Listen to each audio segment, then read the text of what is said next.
Welcome to the first part of the interview with Sterling Duane, candidate number 2, West Bay South. Hello, Cayman Islands. This is Political Wise on Wise Up TV. I am here with Mr. Sterling Duane Ebanks. Most of you may know him from a completely different platform, but we are excited to have you here with us on Wise Up TV. We are, we've just been meeting and talking with all of the candidates, getting their views, learning more about them. This platform was created essentially to inspire, inform, and educate our viewers, the next generation of voters, and to inspire the next generation to register to vote in the next couple of years. So again, I want to thank you for joining us here. We are so close to election, and you know what? We're just going to keep on going with this momentum, speaking with people. So welcome. How are you feeling? Excited. Truly is a pleasure. Thank you for extending this invitation. For me, it's important that as a community we recognize how crucial it is to support and nurture entrepreneurs. To ensure that the students see for them not just an opportunity for employment, but maybe to explore their entrepreneurship, to explore the partnerships that they can have on island, not just across the seas. For this, I am excited to sit here on this side of the table, almost after 20 years being sort of where you are. It's interesting because I've always believed it's important to facilitate, to engage, to inform, to involve others. Yes. But when you're here, sort of happy to sing your own hymn, try to promote yourself. It's easier for some than it is for others. I find that words that I would use normally, naturally, the we can be misinterpreted. There are things that I'm cognizant of in terms of how you dress, how you may sit. People look at it, the optics. And talking about dressing, I just want to say, disclosure, we did not plan this at all. So it's absolutely great. And you know what else is absolutely great? That it is your birthday. So happy birthday. Thank you. And that's the other thing too, it's not just that for me, every day should be celebrated, right? But days of significance, like your birthday, whether that's your birthday of sobriety, your birthday of birth, whether it's the day that something significant happened in your life that was transformative. It may be that aha moment. You make every day a day of appreciation. But in your birthday, when it's a public celebration or something I've always done, just quietly. I've always had my, favorite chocolate cake, Yes. but it is not a big fanfare. It's to give thanks, to have a moment of not just reverence, but a moment of genuine appreciation that not only did you get to wake up that day, which is your birthday, Yes. but you get a chance to maybe positively impact and influence others to see life, as difficult, as challenging as it may be, Yes. to see life with a sense of hopeful expectation. Yes, absolutely. I mean, I think that is so true. That not only on your birthday, but every day to look at each day as another chance to just continue on from whatever it is that you started, or another chance to start over. So that is true words. So we're a few weeks out. What, 2-3 weeks out? If today is the 10th or in the elections on the 30th, well, you can figure 20 days. Yes. But it's a long time in politics, but it feels like it's insufficient time. For me, it isn't about campaigning for a political seat. It's not about getting elected for the power, the pay, the position, the prestige. It's about being in an ultimate position to serve, Right. to use whatever authority that's been vested in you as a parliamentarian through the legislation, the ability to formulate policy, to positively impact the lives of our country and its people. With that understanding that it's the most vulnerable, those young who are probably not yet walking or in school will be affected by your decisions.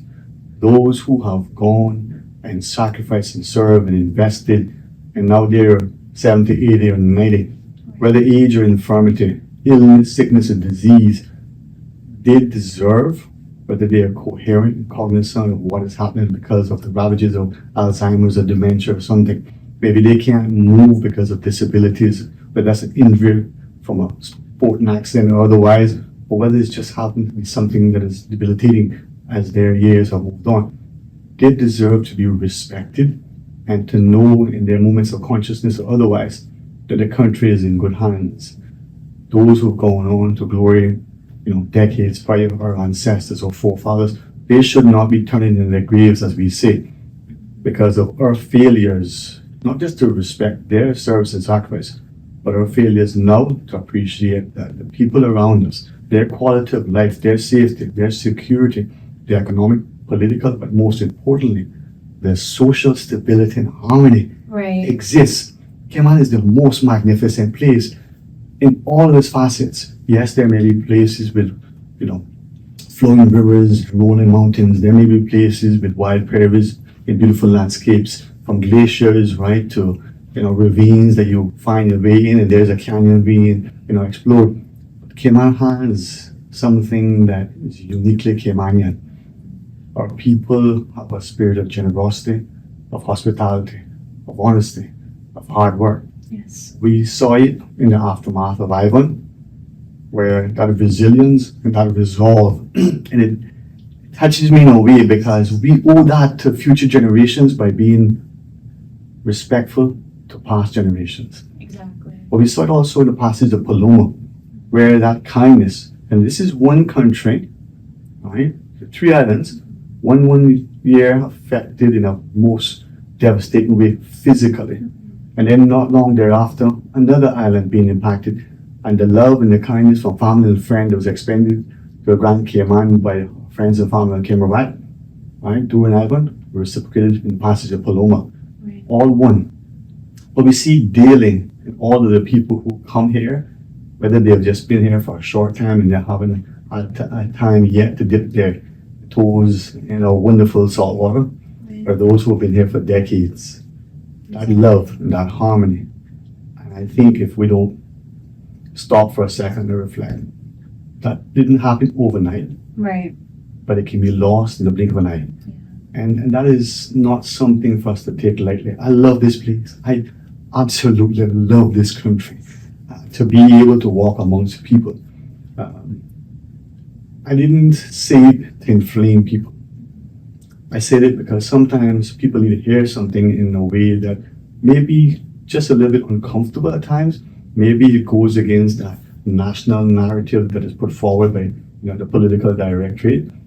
Whatever the motivation for it, if the thing seems to run counter to the natural thing, we've enjoyed a great safety, security, and freedom in our country. I don't think anybody would have expected that almost overnight, understanding the importance of a person's safety, their health, key, absolutely fundamental to our existence. We need to be safe. We need to be healthy. And in 2020, I don't know about anybody else, but I had no clue that was going to happen. No. I had no clue that it was going to unfold the way it did. Exactly. Seemingly a global something, almost. And I think the academics and the research in decades to come may look and question what some may have been questioning and are probably still questioning. It looked coordinated, which speaks to one thing. If called upon, we as a race can come together to work for the betterment. Right. But there needs to be, a bit of inquiry in education, and we talk about, not just being a critical thinker. We talk about interrogating the subject, right? So that needs to happen so that whatever we did that wasn't the best, we make sure we don't repeat it. Whatever was our best practice, we inculcate that into our ordinary daily teaching and learning so that we grow, advance, evolve as a people. Right. But in the passage, of those ensuing months and probably a year or two thereafter, we saw the impact on our personal finances, on government's budget. We saw the limitations of people being unable to go to the beach, to socialize for their birthdays, their significant occasions, both by policy, legislation, or some sort of official dictate. Right. But we also saw and still see people today, whether they're following what some would say become conditioned, they become accepting. Whether you wear your mask now, whether you physically distance yourself from others, we need to be mindful of the potential impact our actions may have on each other. So that young child for whom that was the norm, Right. that older person who now is going, well, I think I need to do this, I'm not sure whether it's a moment of lucidity or otherwise, that whatever we do, we are mindful of not just their physical health, but their mental health, Exactly. right? I've had friends in the immediate aftermath when things were quote unquote back to normal, right? You go and there's hesitation to hug when that person would ordinarily run and hug you, whether it was your grandmother, your best friend that you couldn't see otherwise on some screen, and you were glad to do that. And what was also interesting, once that hug and that embrace was a few seconds, you could feel the warmth, you could feel the melt away of the tensions and the anxiety. But I also felt something sometimes, an uncertainty, where the hug was there and then there was a quick withdrawal by two, as if there was some electrical shock that propelled them apart. Right. That is not to say that we should look at that and delve in it all the time and only, but we should not be so casual and dismissive in understanding what that would look like. If you think of it from the perspective, I'm fascinated by what the UK's media has been reporting relative to its education system, with students who would ordinarily at 3, 4, 5, 6, and 7 come to school being able to self-regulate to some extent, being able to do a lot of the things that were the norm, use the bathroom, simple everyday occurrence that we would expect. Can't do those things. Right. For that same young child, not having the skill sets that we expected, writing their names, maybe saying the alphabet, not just the phonetics, but some of the other mechanics that you would see as a young child. What would that mean in 30 years? That 3-year-old now is mid-30s. Now, that is one aspect. And we cannot sit in Cayman and believe that 30 years from now is a long time. Because again, in the blink of an eye, it'll be tomorrow. Yeah.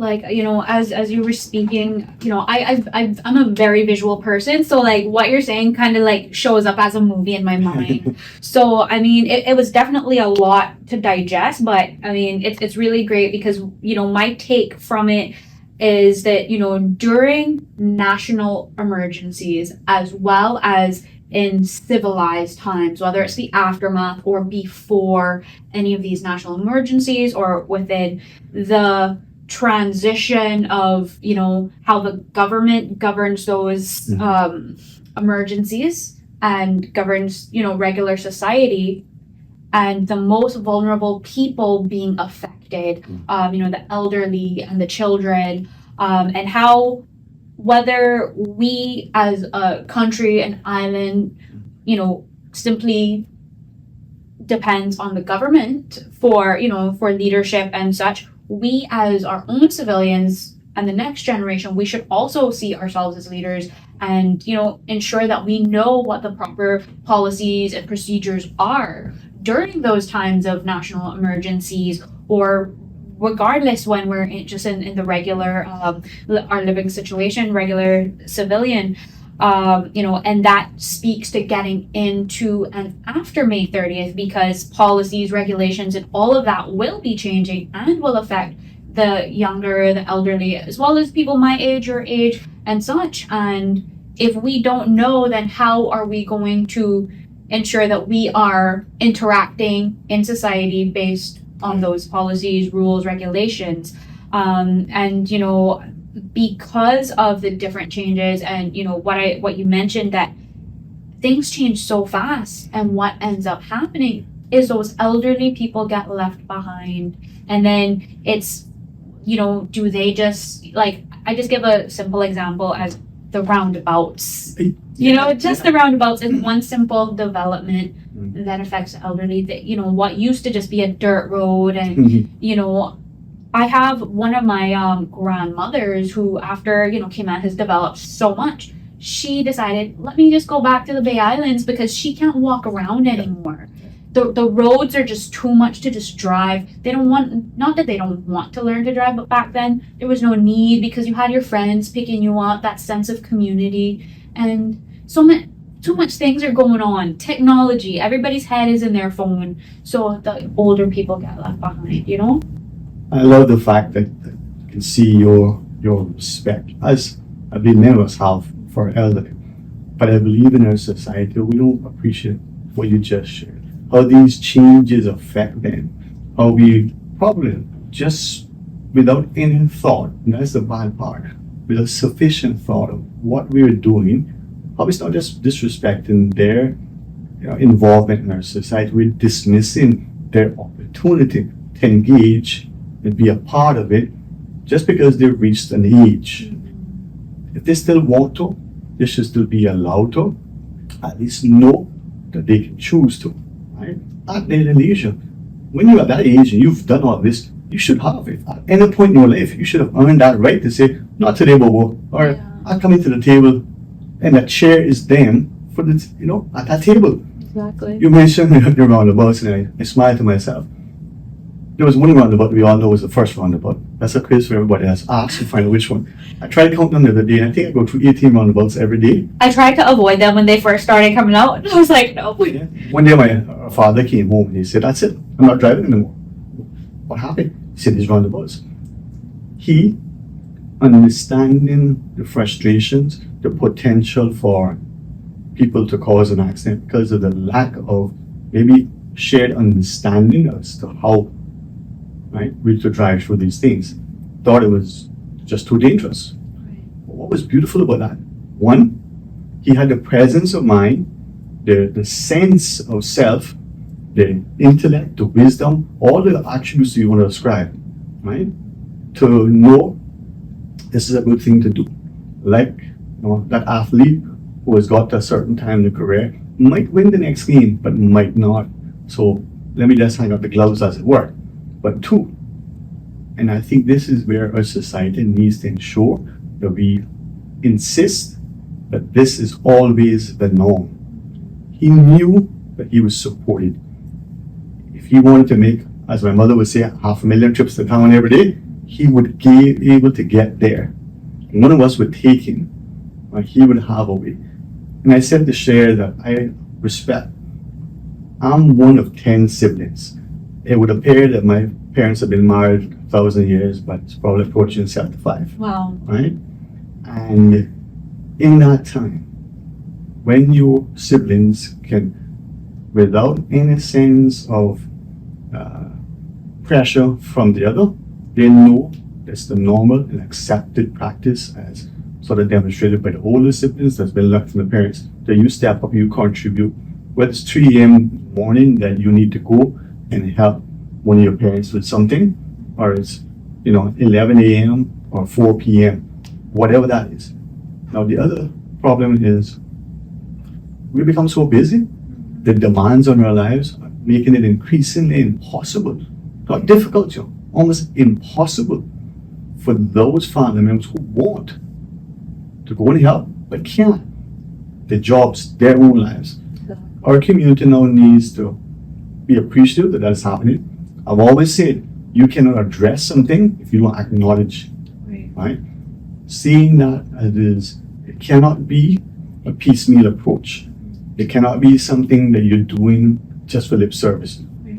And it cannot be something that you see as this, obligation that you do reluctantly. It has to be the norm, that inculcated ethos in our society that respects elderly.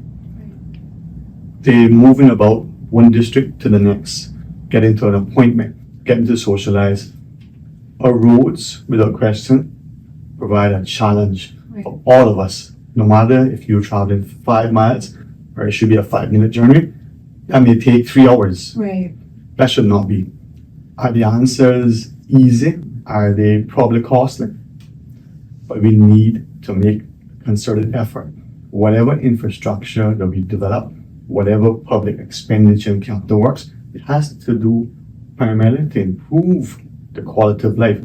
So if we have some sort of genuine, organized, efficient, safe, comfortable public transport, that elderly person can get, with or without assistance from family member, hired help, or hopefully independently, Right. get from where that person wants to go to where that the person has to return to, right? Back and forth easily. But so too should be that young child, knowing that that person is going to be safe, going to be helped on and helped off if necessary, going to be offered the seat, the door is going to be open.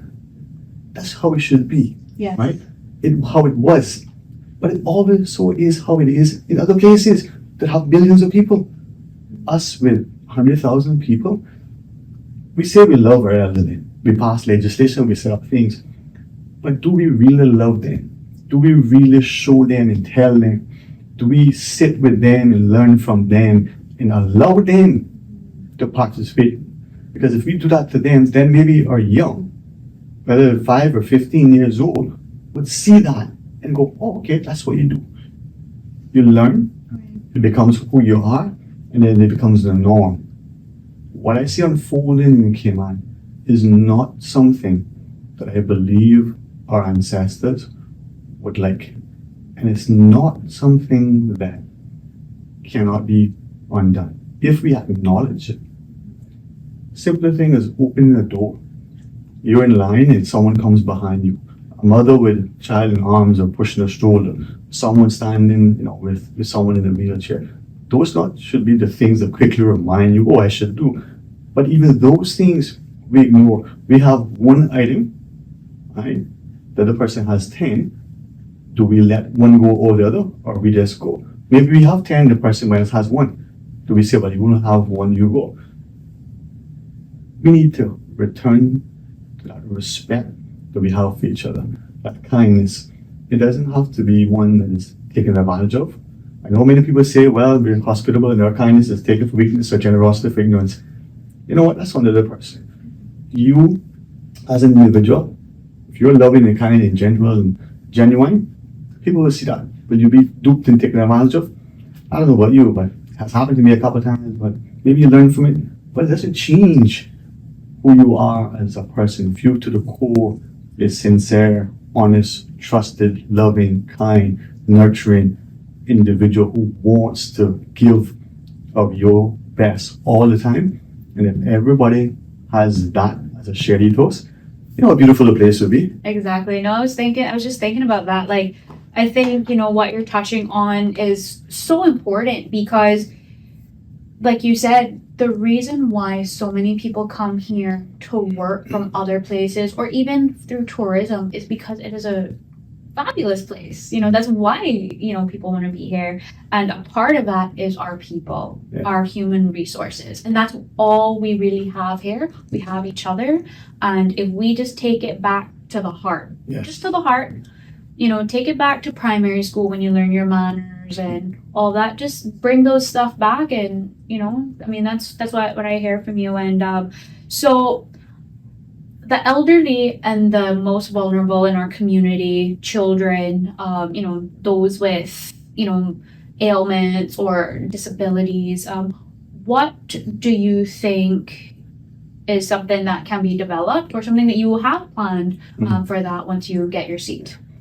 Thank you. I want us to realize that what we do for and with each other should be natural.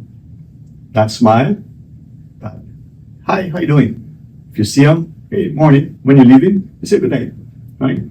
That was something that we did. We went visiting. Now, you and I are a bit kind of young to remember that, right? And we need to also recognize that our lives have changed. We cannot displace that physical socializing with that digital thing. But if that's necessary, fine.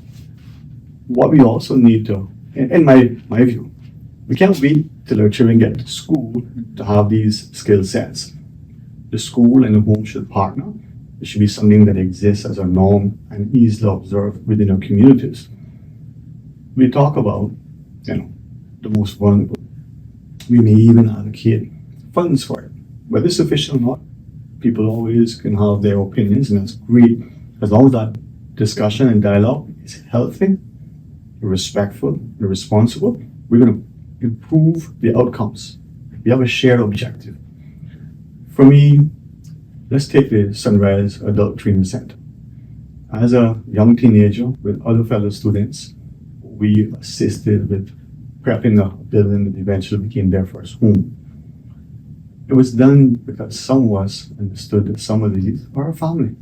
Some of us understood from our parents that you see someone who has, and the words that were used to us then, and if they're wrong words today, because we like to develop new jargon, assign labels, because supposedly the truth, isn't how it should be. But we say someone had an affliction. I don't want to ever be disrespectful, but I also don't want us to use language as euphemisms to soften something because it sounds good, but we just pay lip service to it. But I would say God bless them all. By example, you knew you never discredited, you never disrespected, you never dismissed anybody that had it. If anything, you would go and you would try to help. It could have been a chicken in the yard, a dog or a cat, or a bird had a broken wing. My mom would say some dumb creature. Right? Mm-hmm. In that sense, and for those of us who are a little bit older, and you're not sure what that term means, ask your grandmother. Right? But you understand that animal can't talk and advocate for itself, but you as the human, supposedly more intelligent, know that this thing can't say, my arm is hurting, my wing is broken, my paw. You would go and you would help. My parents did that. My older siblings did that.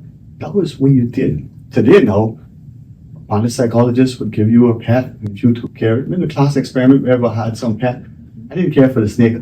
I love the lion lizard. The lion lizard is probably one of the most majestic. You ever watch them across the rocks? Man, just climbing up now. I had a little one, he was Freddy. Beautiful lion lizard, bunch of rocks in the yard. And every day I came home from school, he must have knew when I was coming home. He was right there. Him and my dog Dash. But you looked after them, you didn't harm them. So presumably if you do that, maybe you are not a bad person, right? You're not a psychopath or sociopath, who knows, right? But if we extend that love to our pets, to the wild creatures, and that respect would have perhaps a translation to our respect for each other. And I say that with the Sunrise Adult Training Center, us who had the opportunity to help did so without expectation of any reward. And to get this place, you get it to a certain place, the politicians come in and they take credit for opening the beautiful ribbon cutting and everybody claps their hands, and that's great. But we need to continue. Let's just say that was more than 40 years ago, all right? And to this day, all the great strides, the fantastic commitment of the civil servants and the wider community, the continuing efforts to improve. Is there more that we can do? I think we can. I think it has to be a priority as the country looks heavily now at its finances. And I'll ask you for a minute to emphasize that. Sure. But we're going to spend money. That needs to be that has to be the most immediate expenditure. We're going to build a purpose-built facility for the Sunrise Adult Training Center. The programming exists, the fantastic commitment of the employed civil servants in there. That's a resource, right? And we ignore it. Their love and their commitment, their passion isn't something that you can pay for, but they need to be supported. They need to be given the resources. That has to happen. In tandem, we need to address the dump. Give it a fancy name as a modern waste management facility, whatever you call it, but a properly line managed dump, owned, in my view. It needs to be owned by the government. Who builds it, how it's built, as long as it's done safely and properly to the best standards to ensure that there's no, leakage from this facility into the surrounding lands or the groundwater, or if there's a sea nearby. Other countries do something. Why do we believe that we have to reinvent the wheel? Why do we have to believe that if we can get something for $1, we got to boast and say we paid $10 for it? We need to get value for money. But we need to stop and recognize that we need to truly put our country first. And when the government spends money, there has to be an understanding that that is not your money.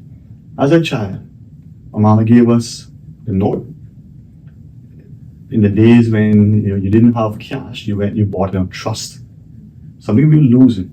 But when the cash came into play, you took the cash, your note, you went to the shop, you got your goods, you came back, you brought the note, the goods, and the change. Doesn't matter if it was 2 cents or $2 or more. You didn't take it. It was probably going to be offered to shut up amongst you for going. There probably wasn't even much change left. But you develop a sense of responsibility. I like and I welcome, truly value this opportunity to share with you. Because for me, it is a keen understanding that I have to know market myself. I gotta learn to talk about myself. It's not the easiest thing to do. Not because I have a false sense of humility or strength, no. By their fruits ye shall know them. Am I a saint? Oh no, I'm a sinner. Oh, Do I do things that I wish I hadn't done? Probably not. If you exclude this morning and yesterday and the day before, prayerfully tomorrow may be a little bit better. What I do privately sometimes will affect impact what I do publicly. If I stay up all night, I can't probably get up and be as functioning the next morning. But I always try to ensure that my public commitment and obligation is consistent with respect and responsibility to others. Right? It could be, and a very, very good friend of mine, hopefully will, sort of remain friends, reminds me that sometimes we don't knowingly appreciate how much of a disservice we do to ourselves. It may be because of the example. Your parents would put food on the table and they would be the last to eat. Once all the little chicks were fed, right? Is that good or bad? I think it is. But we also know to appreciate why they now being where they are, they need to be the priority, right? So too, like our younger children, so too, like our clients of the Sunrise Adult Training Center. But the government of today, being faced with a significant budget deficit of tens of millions of dollars, I'll be as mindful as I can. But there is no way someone who was deputy premier, the guy I'm contesting a seat against, who is now, not just incumbent, but is still being paid, thousands and thousands and thousands of dollars, not just as a salary, but to maintain an office. It is not intended, as harsh as it is, to be a personal attack. It's intended to remind us how easily we will forget. He was deputy premier.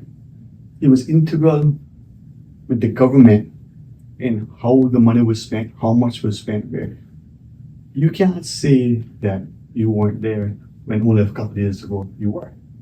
You can't say that you weren't part of the thing. In a criminal enterprise, you may not have been the person who opened the door, who took the money from the safe. You may not have even been driving the car, but you were part of that criminal activity, right? Whether you were in the immediate commission of the act or you were part of it after. Whether the courts will look at you and say you were quit for going to steal when the charges used to be, whether you were an accessory after the fact, complicit, whether you're going to be charged as you were part of it. The person who was reading about it in the newspaper wasn't part of it. The person who knew the person wasn't part of it. But you, when you were directly involved and in such a high position, we cannot allow people like that to fool us, right? Now, you may be, as they say, fool me once, shame on you. Fool me twice. I want us, and you asked something earlier. Part of the reason why I look at this community and why I'm willing to make this investment, this commitment, is I want us as a country to appreciate a number of things. It is incumbent on us. It is imperative. It is an obligation, moral, otherwise, for each and every single one of us that is in this country, especially the voter, to go knowing that it's a free election, knowing that in order to participate in our democracy, the confidence that we have in the electoral system, the competence that is evident in the volunteers and the elections officials. We have a fantastic thing that we take for granted. So please go out and vote. Right? Absolutely. The West Bay South voters, I ask you, please vote for me. Right? Not because I'm handsome and charming and have a beautiful smile. Yes. But I am one thing when it comes to my public persona, my genuine commitment to this country. I'm sincere. The thing that is, I still getting kind of used to it. All of the president-elected members have a wonderful working relationship, friendship. They'll come and they'll chat about things and ask, as they always done. They say, man, I can trust you. I don't try to talk about the school. Do I mess up sometimes in my personal life? I wish I didn't as much as I do. But when you have that level of public responsibility, you don't have any option other than to do your best, to be honest, and to be trusted by your colleagues, by those that are in your employ, and by the voter. You need to be there at the table, leading, but leading with a sense of engagement and information, involving and ensuring that all are included. And at the end of the day, hopefully, with the skill set, with the competence, the confidence, but with the humility to make a decision, stick to it. And when you say, well, there's a better option, have the presence of mind, have that constitution where you can say, okay, that was not the best option, let's employ this one. But you can't be wishy-washy, you can't be unreliable, you can't promise your caucus in the morning that I agree to this and go to the cabinet next day and change your mind. You can't commit to something in the morning and then in the afternoon you change your mind. That's disruptive.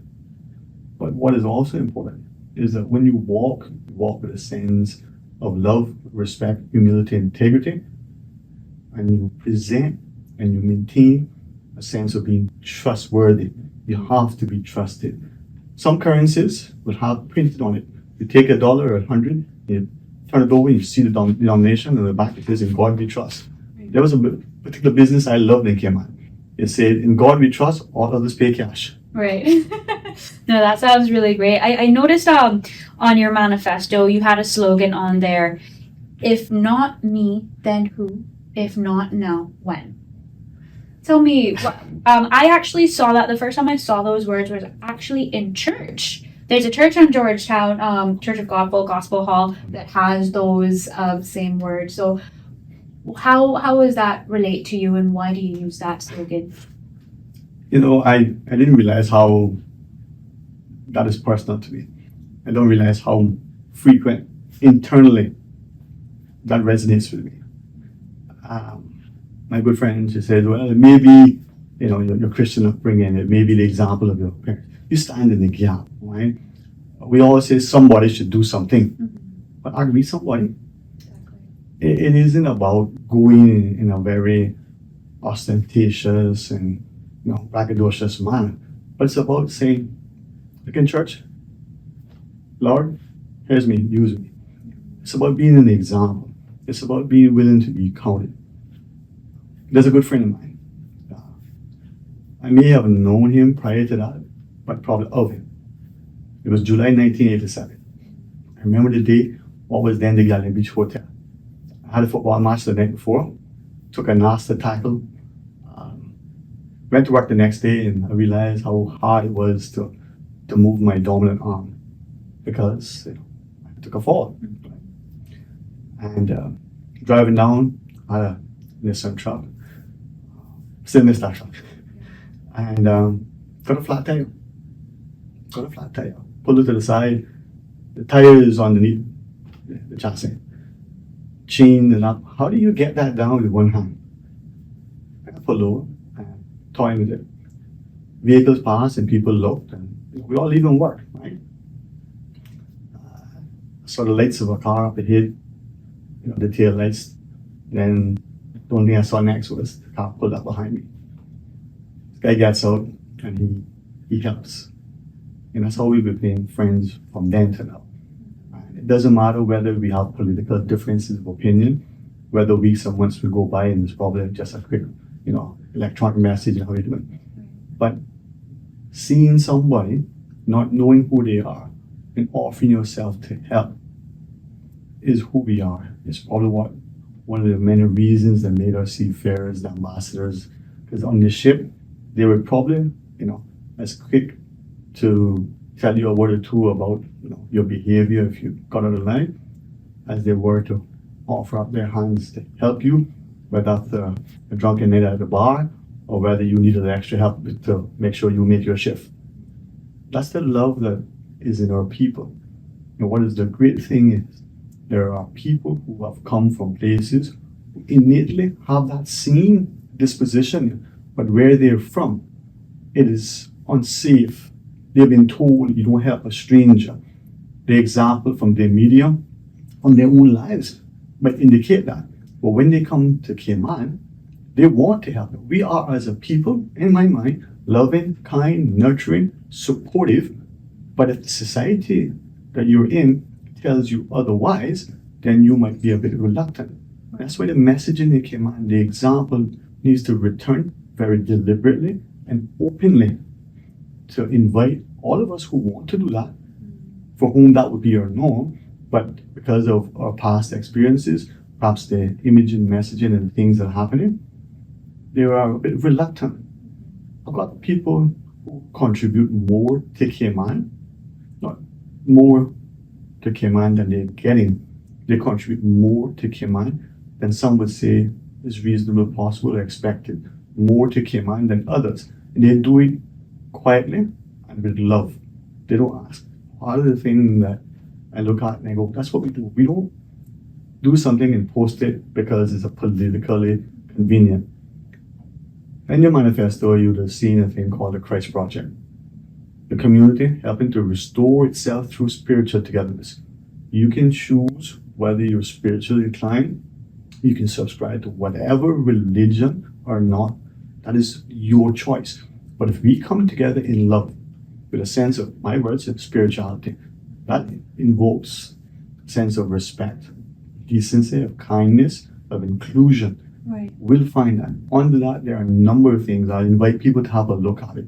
The manifesto, I did a first draft. It was, presented to others. We looked at it. We made sure that it's not just readable, it's relatable. It's not just something that is, lofty and idealistic. It's actually something that's attainable. It's measurable. Some of the things are specific. The construction of the Sunrise Adult Training Center. We want to look at our district health centers. I think the dental clinic at the Georgetown Hospital, the HSA main campus, needs to be expanded. Yes. Right? If we don't have good health, for the little I understand about your dental care and your oral health, that impacts your physical health in many ways. That little cavity that's in your tooth could cause some bacteria to get into your bloodstream, and God forbid what could happen. Right. So you need to take care of all of you.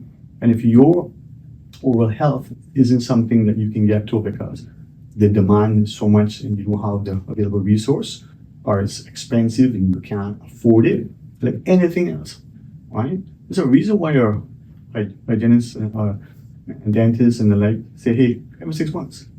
But what is the demand on them? Do they have sufficient resources and staff in the physical space, in the equipment? Right?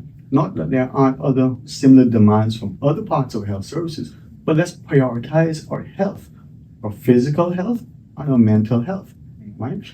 The other things that are being proposed that are necessary, the country needs to come to a realization that, like anything, we gotta prioritize.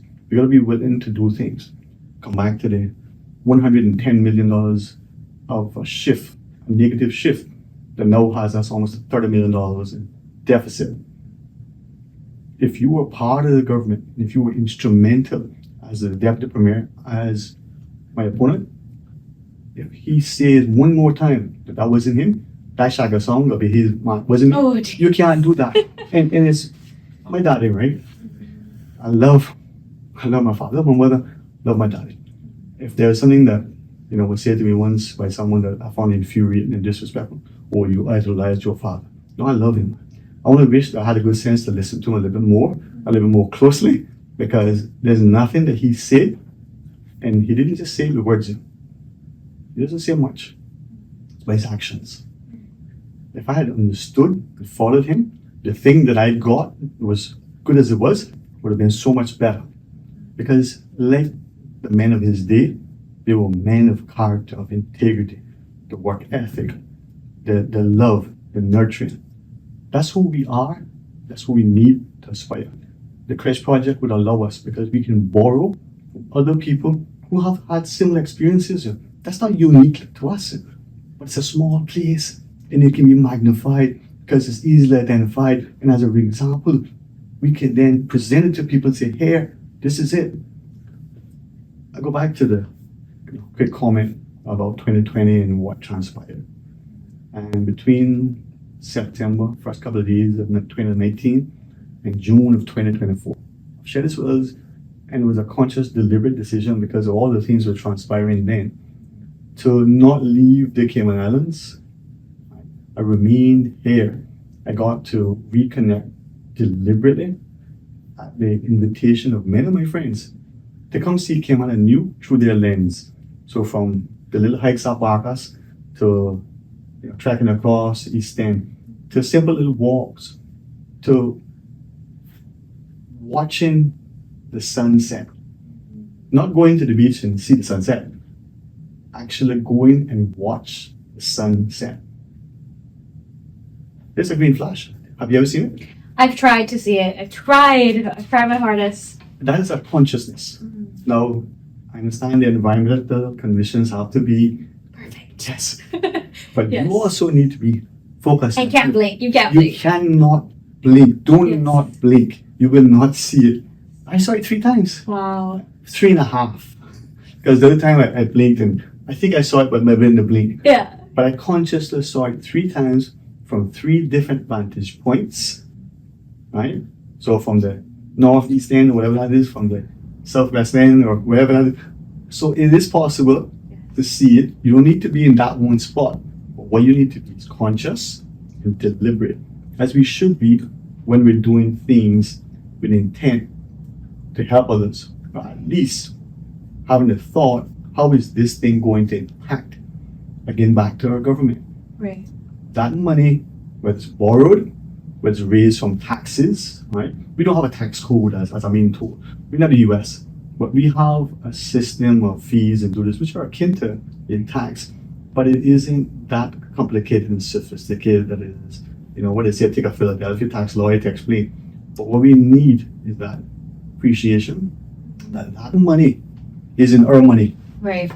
That money isn't even our children's money, because that thing will be a noose or a burden for generations, or it'll be so respectfully spent that the value for money that we get for generations, the legacy we leave will be like, wow, just like we looked at our forefathers. We often would listen to the trade wind song about where are your heroes, West Indies. Let's do the same for Cayman. But let's make sure that those people who are celebrated, elevated to positions of power, that they actually have the ability, the integrity, the trustworthiness, but above all, the humility Right. to encourage and ensure that they appreciate where they are is a position of trust. Yes. And that cannot be abused. There's some people, whether it's a preacher, pastor, or an educator, very charismatic. And their flowing language and the way they speak but we need people who act with honesty and integrity and are trusted. There are 2 things that I think that guide you ask, if not now, when, if not me, who? Me and my daddy say I want to build my house. It's a young buck again, and unlike my brothers, I don't think I have that particular aptitude for laying the blocks, but I can mix the cement, I can sift the sand, I can back the blocks, I can do some of those things because you learn, you watch. But I don't think I'll try to lay the blocks. I certainly not going to try to pull in electrical wires or terminate at any, panel box or that. No. I may bring the conduit and you can do it. Put the wire through and I'll pull it through. The grunt work, right? Get me a little exercise so I have to go to the gym. I won't try it with the plumbing or the carpentry or anything. Right. But before you can do that, you got to get your land cleared so you can access it. You got your foundation, but you got to have the land filled so you can do your, footings dug and you're ready to put the bottom board. So you got to do little things. So listen to my daddy, and there's little you can help. And And the community was helpful. Mr. Jessica coming, putting in, Mr. Alfred coming, everybody doing some of the things to help a young person.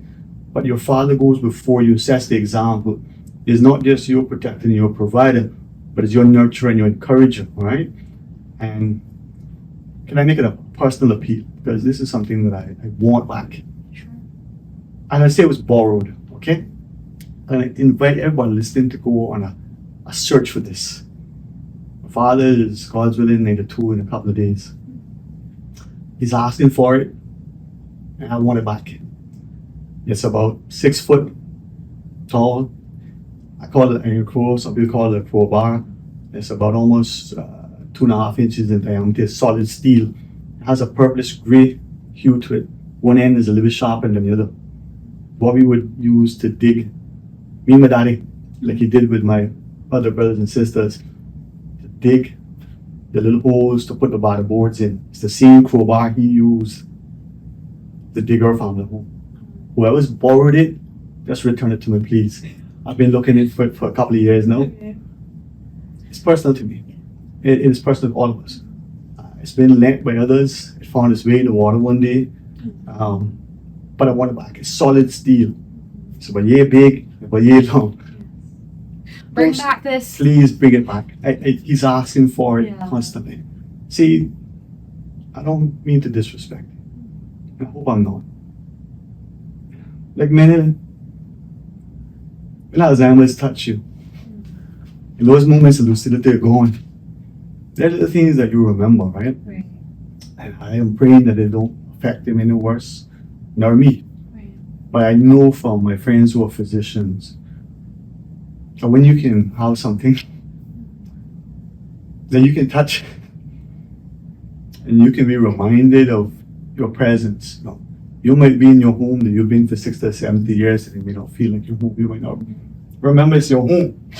But having something Yeah. you can touch might just ground you, right? Might just bring you back to the present moment. I have a table that my daddy got from his first trip overseas. He ended up in India. And I can feel it too. Don't worry, I feel it. Trying not to look at it. my sisters and brothers will tell you that I'm glad for them. They know that's mine. I had that from before I was 7 years old. Don't ask me, I clean that. It's made of teak. It has ivory in it. Yes, ivory back then was, possible. It was made in India. It is the one thing that has ornamentation that I actually like. The carvings in it, and I touch that. And I have no other material possession that matters to me. My table is mine. Yes. And it's mine because my sisters and brothers allow me to have it. Maybe because I was the first boy, at that point, probably the youngest and the most special, spoiled. Yes. They allow me to have it, right? Right. And it motivates me, sorry. It's okay. It motivates me to do what I'm doing. Now, I said earlier that there are two things that I take to heart. Like my daddy helping me to dig, the post holes for our bottom boards. And me understanding is immediately, we know what we're doing. We said we can take the mud, we can mix it with the cement. We're not using the sand. We don't need to sift it because we want it to be strong, he called it, but make strong cement. Like strong cement. And show me how to mix it. We got a little trough, and you got a little piece of plywood put down, and we shovel it up, right? And I'm learning. I've seen it before, but this is the first time I'm doing it for me. And again, I want that crowbar back. And taking this thing, and he is almost 40 years my senior, and I'm trying to dig the holes. Then he's watching, and that look on his face, maybe it was that long ago and I don't recall it correctly, but I see two things every time I look at it. And I see that image every day. There's an image of pride. There's my little boy now who got physical strength, but this construction work now for him. he always say, "Oh boy, you like the bookwork." Yeah. I love to read, right? My brothers, they're smart. They can read and they can do the real stuff, right? And he said, "Well, young buck," he said, "if this is how we gotta do it, we're not gonna get through the first one. Oh, jeez. He takes that, right, and he just does it. And So effortlessly, like, oh, I can do that. But you realize that the skill that he has and possesses is something special. Okay. Yeah. almost 40 years older than I am. I'm young, thank God, healthy, and I'm not bragging. Absolutely strong. Okay? That's not a boast. Mr. Irish used to tell me and my brother Dwight when we come to the dock to get the fruits mostly. He said, Cap, he said, pick the biggest watermelon that your boy said pick up, that's theirs. The love that he had for us. Now, this is a man who's selling these things as part of his livelihood, and he allows us, me and my brother, to get. That was the love and the respect the community had for children, Right. for each other. I watched my dad do that. And we getting through. You know, so often he say that, we can rest anytime you want. Now, I'm young, okay? People say you don't have an ego. We all have an ego. No, Dad, I got it. He said, that's okay. And there he is, effortlessly just doing it, right? We got through it. And that is why that place is special, why that crowbar and crow is special to me, right? Because it's that memory. But I'm tactile. You visual learner, I like to hear, I like to touch. That's how we learn, right? And if we involve our elderly, the father teaching the child, that grandparent, but even that other person in a space, we have the opportunity. One of the things that, you know, my mother would say, oh, as they try to go to bed now, and then boys wake up school in the morning, you bland stories, boy, you. But he was teaching us. And he talked about going to Japan. And there's an image that I have. I can't tell you this is what he said to me. Honestly. It could be influenced by the books that I would see. But there's this image of a waterfront. You know, some harbor somewhere, and there's this promenade, boardwalk, paseo, whatever you want to call it. But it's a lot of people. And they're out there doing this, you know, Martial arts thing. And they're all in my image and recollection and perhaps romanticizing this thing. I'm a young boy, right? I like to read, and I read actually takes you places. Right? I've seen these people, and they're all older people, and they're all healthy, and their smiles. That is one of the reasons why I want us to focus on the elderly. I want us to do what we're doing because it improves the quality of life for all of us. If we are healthy, physically, mentally, you can add the spirituality, you can add the financial health. But if you're healthy, physically, mentally, we can engage, we can learn, we can teach, Right. but we can enjoy life. We don't need, we don't need tons of money. We don't need material stuff. We need love and respect. For those of us who are familiar with these places that are termed as blue zones, I have a very, very close friend who's a physician. For the longest time, we've been talking about making the Cayman Islands a blue zone. It is possible. Even with the nonsense that's going on, that's going to be an objective under the Christ Project to create that. It doesn't take any pile of money. It just takes a political will with a leadership. Right. I have a friend that I say I want to live to 120 years old. Not just because my aunts and uncles have lived to their 100 plus. I want to be healthy physically and mentally. But look around, it is. Now, we're not talking about just putting taxes on this to disincentivize this consumption or remove taxes to incentivize it. Those are lip service. We're talking about actually investing in people. I want you to guide me so that this thing is not just attainable, but this thing is something that involves, invites, and includes us as we invest in it. Right. All of us growing up had a little backyard, a little ground, and you go there, and isn't it strange that not long ago that was disrespected? Now it's artisan. Now it's sustainable. What was subsistence living is all of a sudden now becomes sustainable. Again, lip service and labels. Let's not do that. So one of the initiatives is to not just grow what you eat, but eat what you grow. And it doesn't need to be fancy. It doesn't need to be expensive. You don't need to have it. I don't want to disrespect anybody any more than what the statement might do for you publicly. You chastise me. we would go to the backyard and when the pears were in season, we would get a pear and a piece of bread, right? Just pear and bread. I'm sure there was some who saw that and thought, well, they're poor, that's all they got. But today now, that pear and bread is smashed avocado on a artisan loaf, you know, Yes. with heirloom tomatoes, Ciabatta bread. Yeah. Like all this right? stuff. You know, hand-grown, organic, you know, hand-picked. Beautiful, because we know that the more words on the menu, the more appealing this thing is. Fluff, not flavor. Okay? Style, not substance. I don't have any say in that. Right. That doesn't mean that I don't respect it. Okay? But we have too much marketing. People are trying to pander and placate. That's the other thing that gets me. Right? I said to you there were two things. What was the first thing? Right? We don't quit. We do not quit. There I am with my father, trying to keep up with him. Thankfully, he's loving, kind, supportive, and nurturing. He's going to ensure that I do not do anything then and there that would harm, hinder, hurt, or somehow deny what we're trying to achieve or prevent me from getting and continuing. Right? Not just then, but the days following. When we finish, you say, boy, you're going to be sore tomorrow. Yeah. So say, so done. But you don't quit. Right. Right? But you don't do something falsely. But the other thing is, we sat in these chairs, there's a trust that chair would hold us up. Right. We trust in many things, but we got to be trusted and trustworthy. You have to earn trust. I've broken trust now with someone that took years to, but it can be lost overnight. I'll regain it at some point. There's an understanding. But that's in that space. But in the public space, as a public official spending public money, you can't lose trust.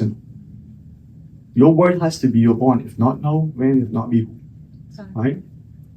My decision to ask the voters of West Bay South to put trust in me. I can't commit that the other 18 elected members will be so persuaded, but I am, if you'd allow it, with a shared degree of confidence in their love for this country as I have, by what they have shared, why they encouraged me to contest West Bay South. That we will work together to do a number of things. One of the other initiatives under the manifesto is a policy think tank. We'll call it the Economic and Social Development Research Institute, ESTRI, the Economic and Social Development Research Institute. That's going to be the body that is going to help to put forward policy initiatives. It's going to critique what is happening in the country, comment on what is happening regionally and globally. It's not going to be a body affiliated or attached to government. It's going to be an independent body, not just with academics, but just with people here, those who love Cayman, who are connected to Cayman, the friends of Cayman. It's going to be our students. It's going to be all of us. This thing is going to have an independent voice. So when a paper is published, Yes. it is not published by John or Mary. It's published by this body. We have those things everywhere, you know. But if we just look at the US and the UK, which are some of our closest alliances in a sense, we don't need to reinvent the wheel. We have it. But we have people here. We've put on scholarship, we've employed.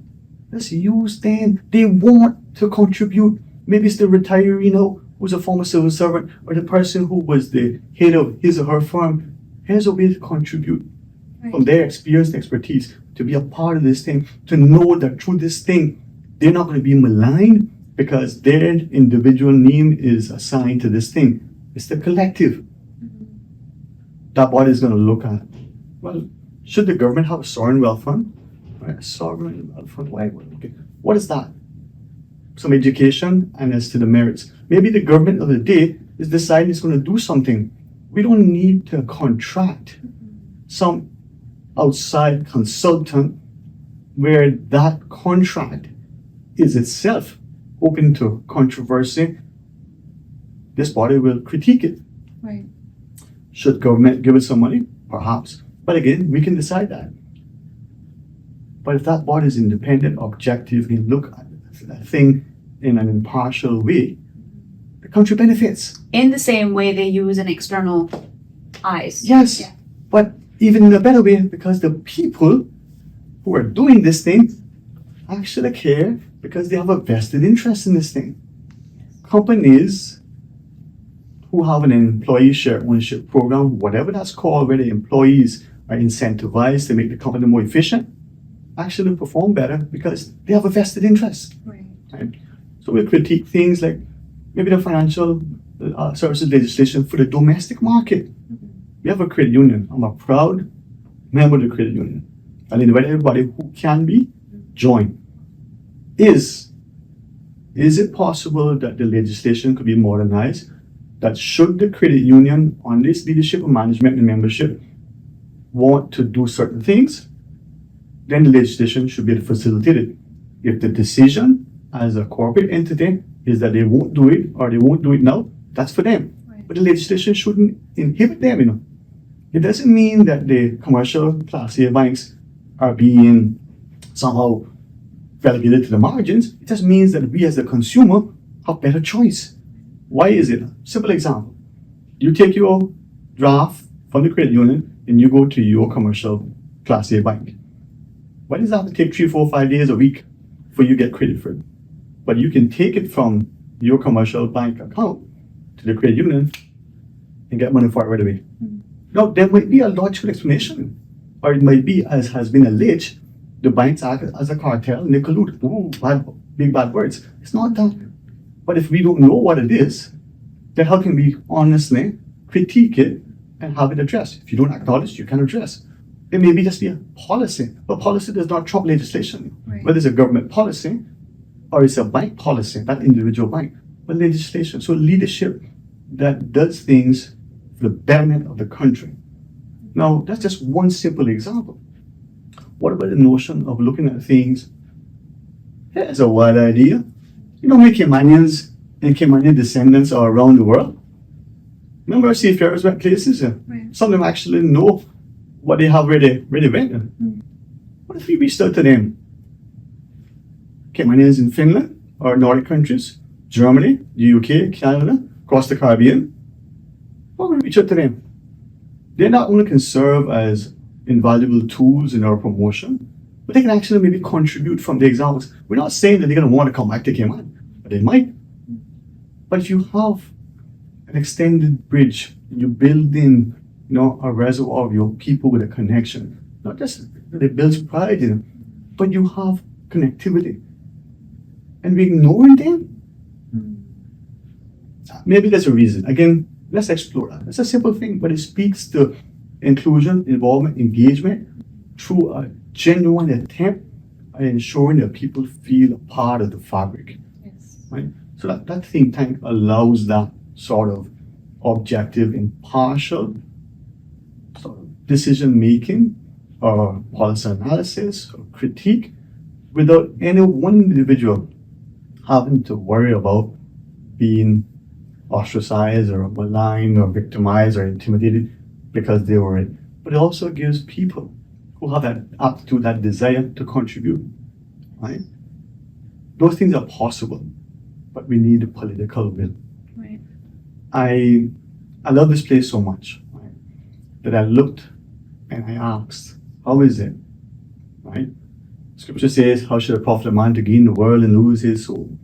How can I, whether I'm wealthy, financially, otherwise, honestly sit and allow the country to be continually divided politically, but also socially? To disparage and disrespect these young who want an opportunity to not just own a land, but to own their own businesses, but to get an education.